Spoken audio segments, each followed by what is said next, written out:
함께 보실 말씀 로마서 6장 우리 10절과 11절 말씀 우리 한 목소리로 같이 읽겠습니다. 시작. 그가 죽으심은 죄에 대하여 단번에 죽으심이요 그가 살아계심은 하나님께 대하여 살아계심이니 이와 같이 너희도 너희 자신을 죄에 대하여는 죽은 자요 그리스도 예수 안에서 하나님께 대하여는 살아있는 자로 여길지어다. 아멘. 네, 인사합니다. 오늘 예수님, 예수님의 은혜와 건강이 넘치시기를 축원합니다. 아멘. 네, 오늘 함께 읽으신 로마서 6장 10절과 11절 말씀, 그전에도 한번 다뤘던 것 같기도 하고, 오늘 본문을 토대로 예수님의 죽으심과 살아계심의 의미라는 제목으로 말씀드리겠습니다. 예수님의 죽으심과 살아계심의 의미. 같이 한번 따라하겠습니다. 예수님의 죽으심과 살아계심의 의미. 예수님의 죽으심과 살아계심의 의미.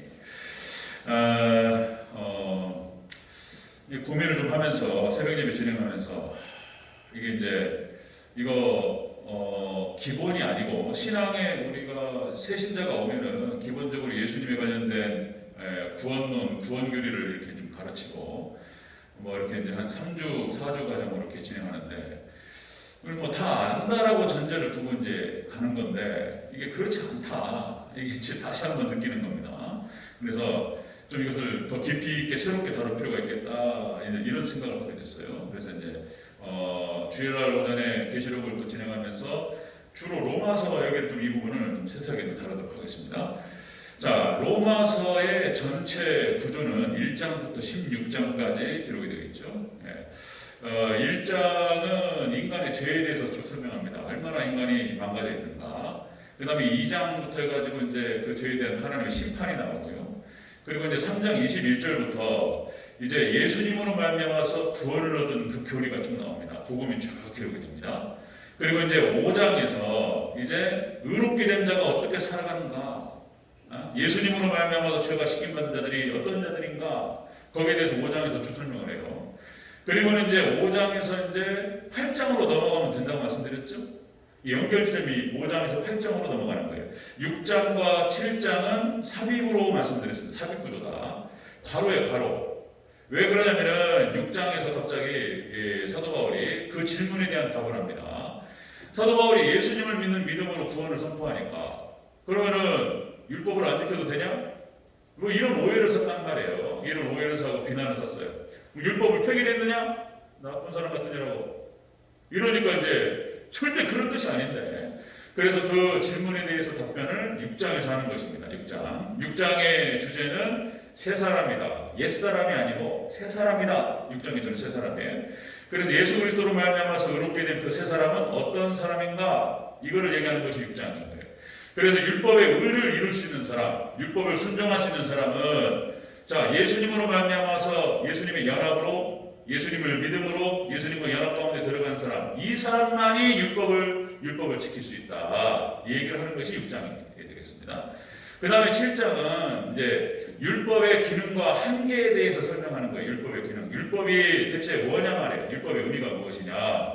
율법이라고 하는 것은 구원을 위해서 주어진 것이 아니고 우리가 죄인이라고 하는 사실을 알려주기 위해서 주어진 것이다. 그리고 율법이라고 하는 것은 예수님께로 인도하는 몽학선생이라는 표현이 나오죠. 갈라디아서 몽학선생, 초등교사 이렇게 표현합니다.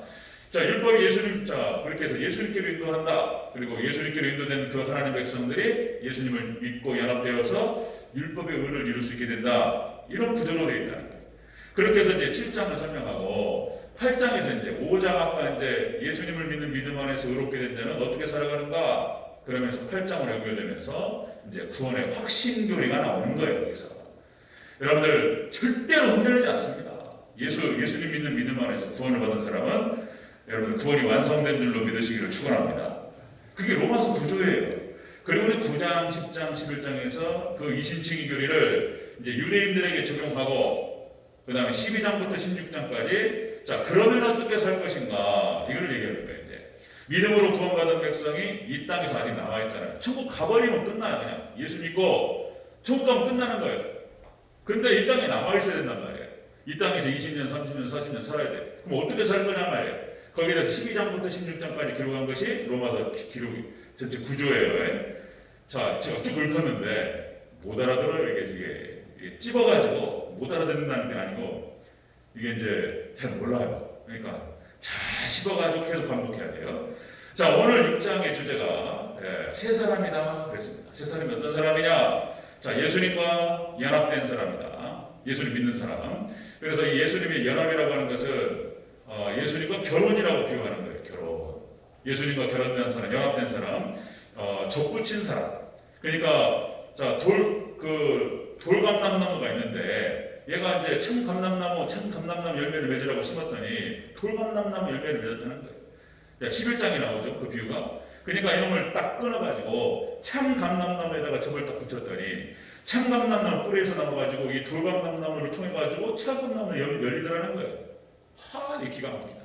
예수님과 접붙인 자가 어떤 거든요. 완전히 화학적인 유기를 딱 하나가 되어버리는 걸 말하는 거예요. 이것을 예수님과의 신비로운 연합이다 이렇게 표현해요. 보면서 자, 거기에 대한 핵심이 6장의 핵심이 오늘 본문인 거예요. 본문 11절, 10절, 11절 그 핵심입니다. 놀랍습니다. 여기에 대해서 자세히 한번 살펴보도록 하겠습니다.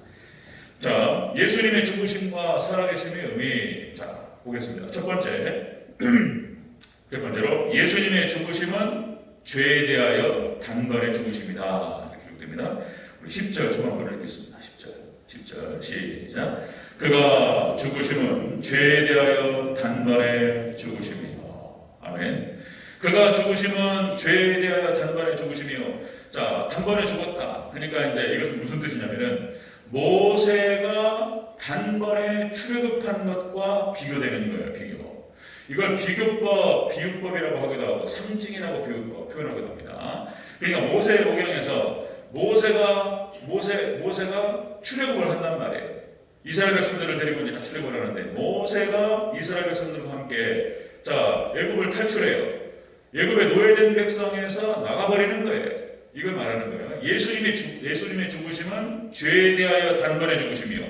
모세가 단번에 나가는 거예요. 그것과 비교된다는 것입니다. 비교. 자, 여러분들, 그러니까 여기서 단번이라고 하는 표현은 한 번, 단번, 일시에 이런 뜻을 갖고 있어요. 한 번에 끝나버리는 거예요. 한 번에 예수님께서 죽으심으로 말미암아서. 자, 그것을 히브리서 7장 27절에서 이렇게 표현합니다. 자, 우리가 레위기 살펴가고 있는데요. 히브리 7장 27절에서 그는 대제사장들이 먼저 자기 죄를 위하고 다음에 백성들의 죄를 위하여 날마다 제사를 드리는 것과 할 필요가 없어요. 이제 날마다 속죄제를 드리고 번제를 드리고 이렇게 했단 말이에요. 그럴 필요가 없다는 거예요. 그 이유가 뭐냐면 이는 그가 단번에 자기를 드려 이루셨음이니라. 아멘. 예수님께서 단번에 십자가에서 대속하시고 죽으심으로 말미암아서 다 끝나버렸으니 한 번에 끝나는 거예요. 예수님과 연합됨을 통해서 우리의 그런 방식의 제사는 더 필요 없습니다. 한 번에 끝났다는 것을 히브리서에서 설명을 한다는 말이에요. 예수님의 죽으심과 살아계심의 의미, 예수님의 죽으심이라고 하는 것은 예수님이 단번에 죽으셨어요. 자, 모세가 단번에 출애굽하는 것과 비교된다는 거예요. 자, 여러분들 출애굽과 짝이 돼요. 그러니까 구원이라고 하는 것은 그래. 자, 보시면요, 하나님께 모세를 선택하셔요. 자, 출애굽기를 딱 보면은 1장부터 모세에 대해서 설명합니다. 모세가 태어났어요. 그리고 요게벳 엄마가 이 아이의 울음소리가 너무 크니까 숨겼단 말이에요. 3개월을. 너무 크니까 이게 안 되겠다. 그래가지고 이제 나일강에 띄운단 말이에요. 모세의 이름 자체가 이름 뜻이 건져 올리다는 뜻이에요. 이게 구원이라는 뜻입니다. 모세가. 그리고는 모세 여러분 일생을 아시다시피 40년 동안 모세가 애굽의 왕으로서 준비가 돼요. 왕자로서. 그러니까 당시에 법학부터 해가지고 통치학, 법학, 그 다음에 건축술, 그 다음에 모세가 이제 인문학을 다 하는 거예요. 인문학. 글을 쓰고 말을 하고 생각하고 이것들을 소통하고 이런 모든 것들을 40년 동안 딱 배워요. 왕으로서. 왕의 준비를 한 사람인 거예요. 이 사람이. 이게 되기면서 이게 늦게 이루어지는 거예요. 그리고는 이제 40년 동안 미디안 광야에 가서 겐족속하고 접붙임됩니다. 그러니까 이드로가 겐족속이고 그 다음에 십보라가 겐족속 딸인 거예요. 그리고 여기하고 결혼을 해가지고 아이를 둘을 낳고 완전히 하나가 돼버려요. 그러니까 40년 동안 신앙적으로 준비됩니다. 이 사람이 하나님께서 이제 딱 80년 준비가 끝나고 출애굽으로 딱 파송이 되는 거예요. 그리고 이제 이스라엘 백성들이 모세 안에서 출애굽하는 거예요. 그렇게 표현이 그래요. 모세 안에서 세례를 받습니다. 이거는 예수님 안에서 세례를 받는다고 똑같은 말인 거예요. 모세가 바로 예수님의 예표고 그리고 상징이고 예수님과 비교되는 거예요. 자, 그러니까 이제 이게 무슨 뜻이냐면은 그래서 여기서 영역주권이라고 하는 것을 이해를 하셔야 돼요. 영역주권. 한번 따라하겠습니다. 영역주권. 영역주권이 달라져 버렸어요, 그냥. 과거에는 애굽의 노예 백성으로서의 살았어요, 이렇게. 그런데 출애굽함과 동시에 그냥 하나님 백성이 돼버린 거예요. 하나님 영역이 돼버린 거예요. 똑같은 사람들인데 이스라엘 백성은 하나도 안 바뀌었어요. 네? 여전히 불신앙이고 원망과 불평. 그러니까 똑같은 사람인데 하나님께서 의롭다라고 해버리시는 거예요, 그냥. 영역이 달라졌다는 것입니다. 그러니까 이걸 구원이라고 말하는 거예요. 자, 여기에서 또 제가 파편적으로 몇 번 제가 말씀을 드렸는데 제가 오늘과 함께 여러 번 계속 묶어가지고 연결시키는 겁니다. 자, 다시 또 이 비유를 해야 되는 거예요. 자, 미국이 남북전쟁을 벌여가지고 그러니까 북쪽에는 공업이 발달하고 남쪽은 농사가 발달하고 농업이. 그러니까 노예가 남쪽에는 노예가 없으면 농사를 못 짓는 거예요. 그런데 북쪽에는 공업이 발달하니까 노동자가 있어야 된단 말이에요. 그러니까 이제 당시에 아브라함 링컨이 이제 대통령이 되면서 명분이 명확했어요. 명분이 더 이상 인간을 노예화 시키면 안 된다. 명분을 딱 걸고 자 남북전쟁을 딱 벌였는데 누가 이겼다고요? 북군이 이겼단 말이에요. 북군이 이겨가지고 노예제도를 갖다가 노예제도를 폐지시켜버렸어요. 그냥 더 이상 미국에는 노예가 없다. 이렇게 선언을 해버린 거예요. 노예가 없다. 그런데 그러니까 영역이 달라져버린 똑같은 노예인데 더 이상 노예가 아닌 거예요. 자 그런 것과 같이 또 하나의 이 중요한 예가 우리가 36년 동안 일본의 속국에 있었단 말이에요. 식민지로. 그런데 1945년 8월 15일 날 느닷없이 해방이 돼버려요. 그냥 전 세계 구조가 그렇게 돼버렸어요. 그러니까 제국주의에서 묶여 있었던 모든 나라가 해방돼버립니다. 그럼을 통해서 우리나라가 1948년 잠깐의 미군정 시기가 있지만은 우리나라가 똑같은 지역에 대한민국 한반도 땅에 일본의 식민지였는데 우리나라 똑같은 땅에 똑같은 국민의 똑같은 사람인 거예요. 그런데 과거에는 일본의 식민지 황국 그러니까 일제 황국 식민이었어요.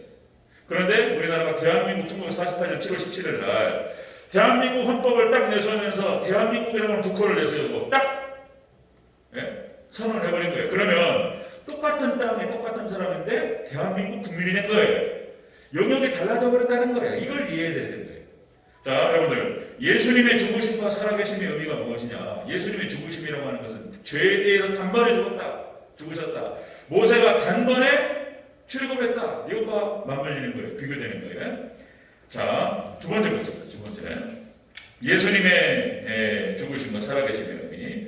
자, 두 번째는 예수님의 살아계심은 하나님께 대하여 살아계심이다. 이렇게 표현합니다. 자, 10절을 다시 한번 읽겠습니다. 10절 처음부터 끝까지. 시작. 그가 죽으심은 죄에 대하여 단번에 죽으심이요. 그가 살아계심은 하나님께 대하여 살아계심이니. 아멘. 자, 예수님께서 살아계신다라고 하는 것은 죄에 대해 죽어버리시고 그리고 하나님께 살아계신다라고 하는 것은 모세가 출애굽을 해버리고 하나님의 영역으로 들어갔다라고 하는 것과 비교되는 거예요. 이것이 단번에 이루어지는 거예요. 그냥 다시 이스라엘 백성들이 다시 애국으로 들어가서 노예로 들어가고 이런 거 아니에요. 한 번에 끝나버리는 걸 말하는 것입니다. 자, 모세가 출애굽을 하고 어떻게 됩니까? 광야 40년을 지내고 가나안 땅 앞에까지 인도를 해요. 그리고 하나님께서 가나안 땅 들어가지 못하게 하셨어요. 여러 가지 말이 많지만 여기 핵심은 뭐냐면은 역시 그 가나안 땅을 앞에 보면서 하나님께 부름받고 올라갑니다. 그러니까 자 출애굽을 하고 모세는 다시는 애굽으로 돌아가지 않습니다. 그리고 완전히 천국에서 영원히 함께 있는 줄로 믿습니다. 그런 거예요. 예수님 똑같은 거예요. 예수님께서 이 땅에 육신을 입고 오셔가지고 십자가에 못 박혀 죽으셨어요. 그리고는 40일 동안 제자들과 함께 계셨다가 이제 승천하시고 그리고 하늘에 계시다가 다시 내려오실 줄로 믿습니다. 이걸 얘기한단 말이에요. 자, 이렇게 계시록 1장 18절에서 예수님께서 지금 천국에 계시다는 사실을 이렇게 표현합니다. 계시록 1장 18절 볼지어다 이제 세세토록 살아있어 사망과 음부의 요소를 가졌노니. 자, 예수님께서는 세세토록 살아계십니다. 아멘. 천국에 계셔요. 그 다음에 골로새서 3장 1절, 거기는 천국을 말하는 거예요. 거기는 그리스도께서 하나님 우편에 앉아 계시느니라. 자, 하나님 예수님께서 그렇게 이 땅에 육신을 입고 오셔가지고 그렇게 십자가에 대속하심으로 말미암아서 돌아가셨어요.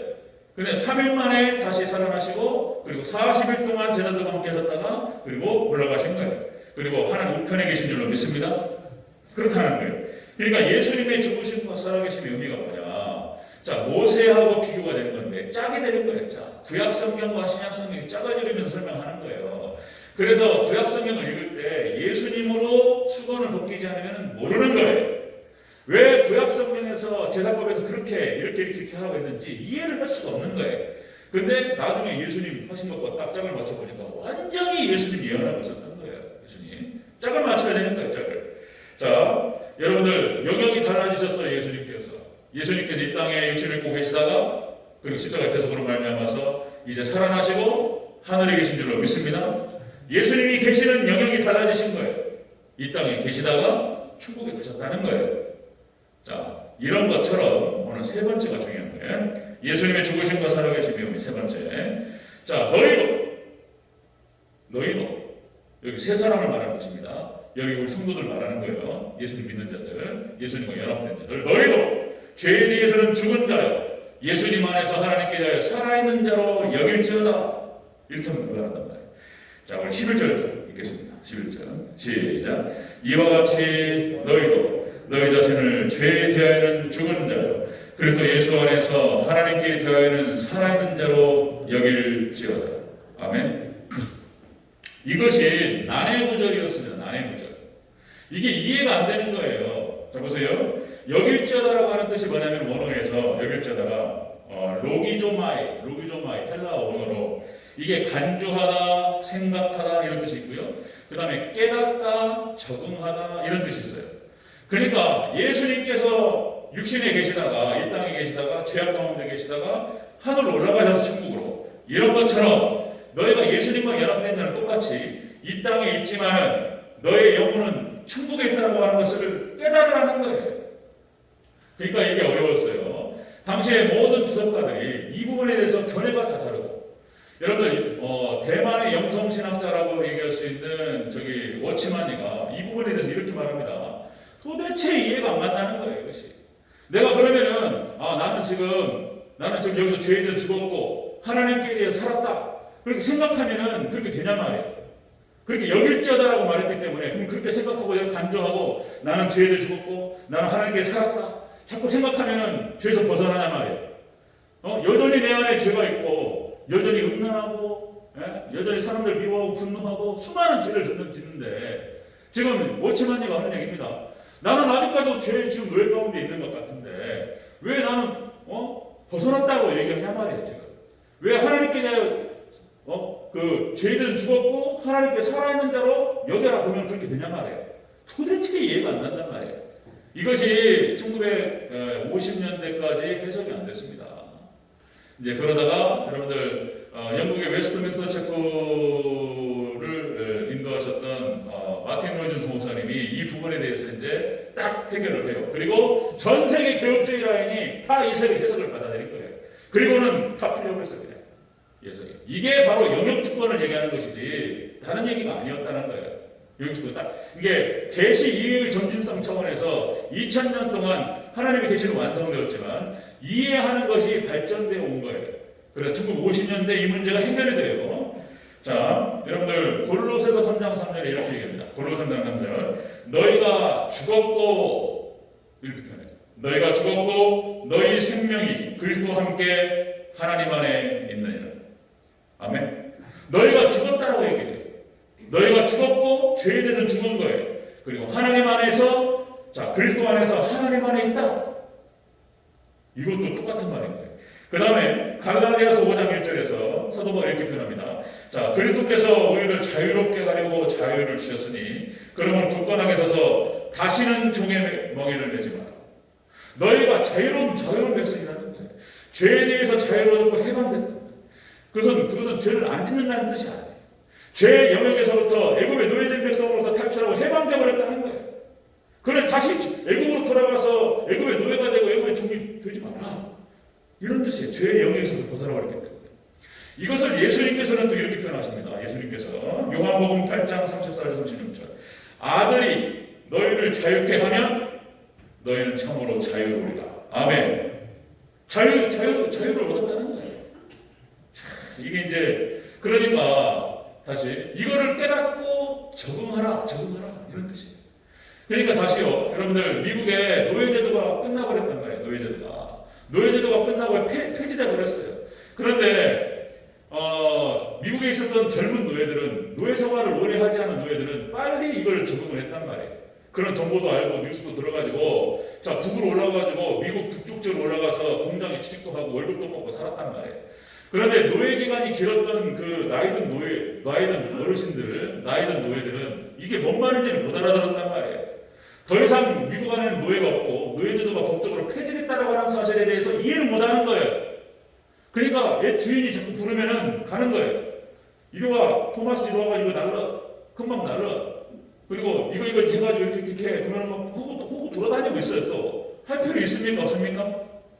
없다는 거예요. 만약에 일을 시키면 돈 달라고 해야 돼.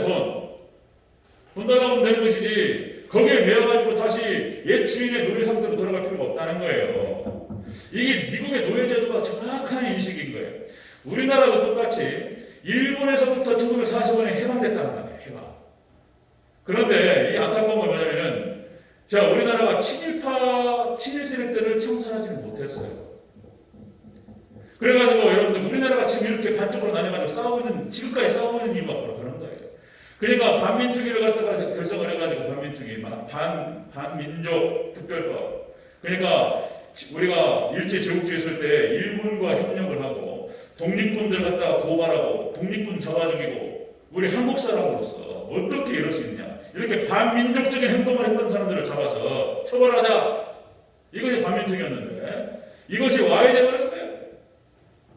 뭐 그 얘기를 하자면 너무 길고. 그러니까 우리나라가 친일 청산을 제대로 못 해가지고 그때 친일파 사람들이 친일 행동했던 사람들 우리나라 기득권 세력에 다 들어가 버렸어요. 그냥. 똑같은 겁니다. 여러분들 이스라엘 백성들한테 하나님께서 가나안 땅에 들어가서 가나안 땅을 정복하라고 말씀하셨어요. 그러니까 해렘 전쟁을 선포하시고 다 죽이라, 청산하라 이렇게 말씀하셨는데 이스라엘 백성들이 그걸 못한다는 말이에요. 해렘 전쟁을 제대로 치르지 못해요. 그래가지고 그래서 가나안 땅의 일곱 족속들 중에서 일부가 살아있었다는 거예요. 그래가지고 사사기 역사와 구약 이스라엘 역사가 그렇게 힘들었던 이유가 뭐냐면 그 일곱 족속 중에 살아가지고 여전히 우상 숭배를 하는 자들이 있었다는 거예요.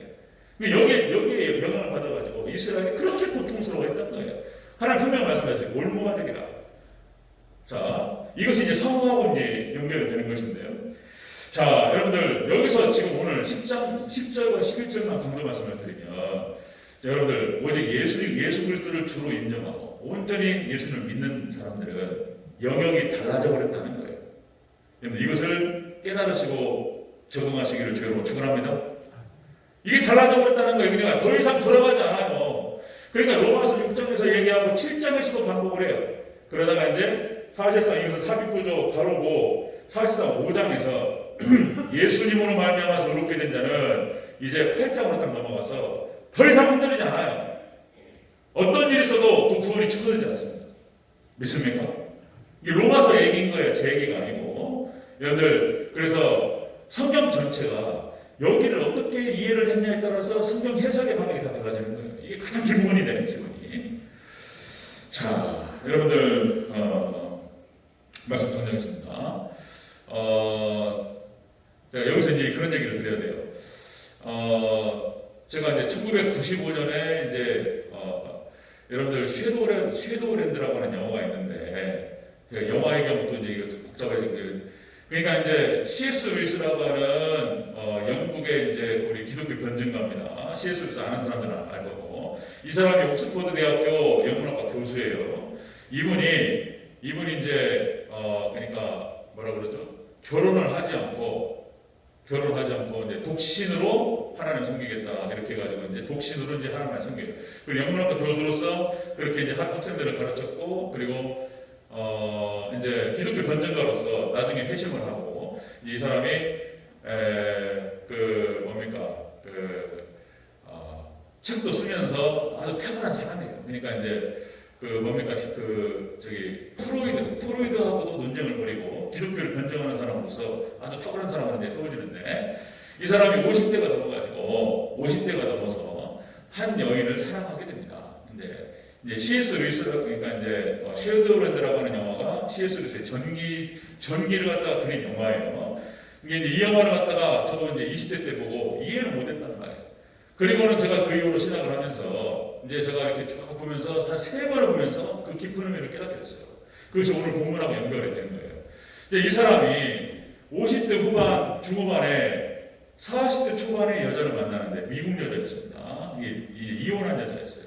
근데 이 여인이 이제 C.S. 루이스의 팬이었어요, 팬.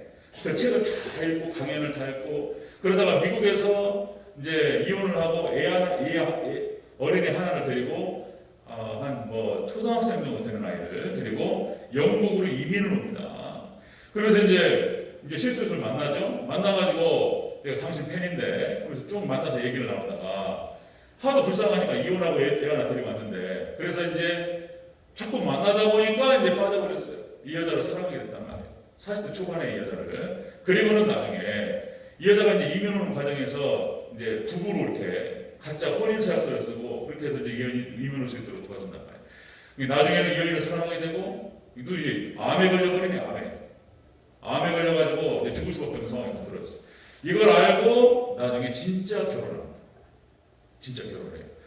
이 여인이 죽을 줄 알고 결혼을 해요. 그리고는 이제 신혼여행 가다가 이 여인이 C.S. 루이스한테 한 얘기인 거예요. 이게 이제 제가 청년들 데리고 학생들 데리고 이런 영화들 보면서 이렇게 평평해하면서 제가 얘기하고 싶었던 거예요. 그러니까 이제 이 여자가 뭐라고 그러냐면 C.S. 루이스가 강연 중에서 그리고 책 속에서 썼던 얘기일 것이라고 보는 거예요. 이 여자가 무슨 얘기를 하냐면 이렇게 표현합니다. 자, 이 땅에서의 모든 고통은 영원한 삶의 일부분이다. 이게 뭔 말인가를 몰랐어요, 이게. 근데 오늘 얘기하고 맞물리는 거예요. 그러니까 제가 세븐 예배 때 이렇게 얘기했던 것이 C.S. 루이스에서 나오는 얘기인 거예요. 그러니까 여러분들 한번 여쭤보겠습니다. 자, 영생이 언제부터 시작되죠? 영생이 언제부터 시작됩니까? 찬송가 부를 때 많이 나와요. 이걸 모르니까 잘 모르고 그냥 넘어간단 말이에요. 영생이 언제부터 시작됩니까? 아는 분들은 가만히 계시고 모르는 분들은 설명해 주세요. 영생이 시작되는 시점이 언제냐? 영생이 시작되는 시점은 예수님을 영접하면서부터 시작되는 거예요.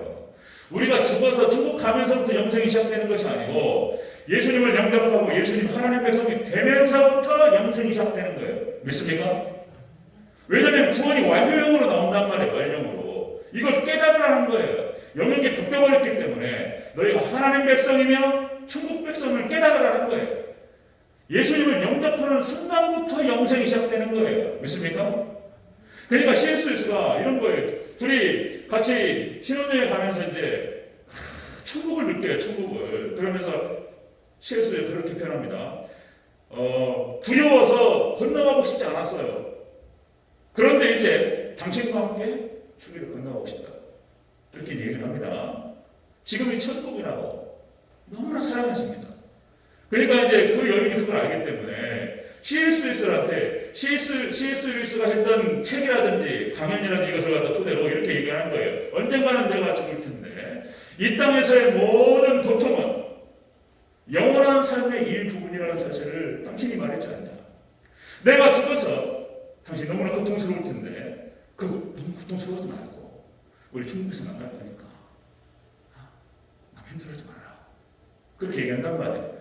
여러분들 복음이 주는 의미가 뭐냐면은 예수 그리스도를 영접하는 순간 하나님 백성이 되고 영생이 시작되는 줄을 믿으시기를 축원합니다.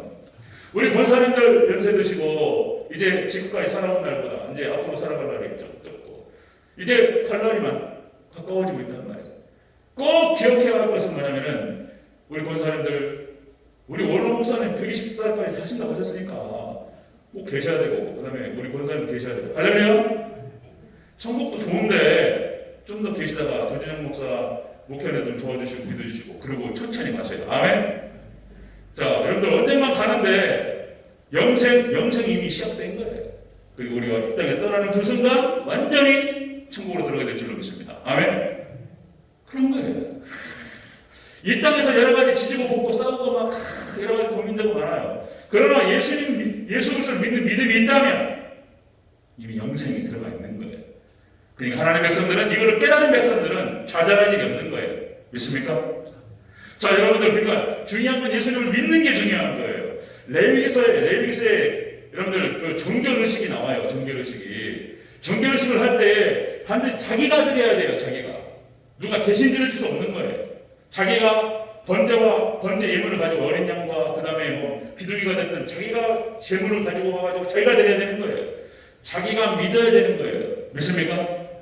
여러분 안에 믿음이 있고 고백이 있다면, 참된 고백이 있다면, 여러분들 분명히 오늘 본문을 통해서 말씀드리는 거예요. 여러분 구원 받았습니다. 아멘. 여러분 안에 구원이 있는 거예요. 이게 중요한 거예요. 이걸 아는 것이. 이걸 깨닫고 적응하는 거예요. 적응하라. 자, 여러분들 깨달음 있으시기를 축원합니다. 자, 이 뒤에 12절부터 14절까지 이제 성화가 나와요. 이제 하나님 백성은 어떻게 살아가야 할 것인가를 이제 12절부터 14절까지 설명합니다. 이것도 장난이 아닌 거예요. 이제 아까 잠깐 말씀드렸듯이 하나님 백성이 되어버렸는데 죄를 안 죽여요. 죄가 우리 안에 있는 거예요. 가나안 땅에 여전히 일곱 족속의 무리들이 또 있는 거예요. 그럼 아주 복잡한 거예요. 또 여기서 죄를 죽이는 게 또 중요한 거예요. 그러나 꼭 기억하시기 바랍니다. 여러분들 하나님 백성 됐고 믿음이 있다면 우리가 죄로 넘어지고 죄를 지어요. 그런다 할지라도 하나님의 영역 안에서 죄를 짓는 거예요. 다시 돌아가지 않아요. 다시 애굽의 노예 백성으로 돌아가지 않습니다. 여기서 죄를 짓는 거예요. 여기서. 그러니까 영역이 달라져 버린 거예요. 다시 왔다 갔다 하지 않습니다. 그래서 구원의 확신이 우리가 나오는 거예요. 여러분들 믿음 안에서 구원의 확신을 가지시기를 축원합니다. 아멘. 오케이.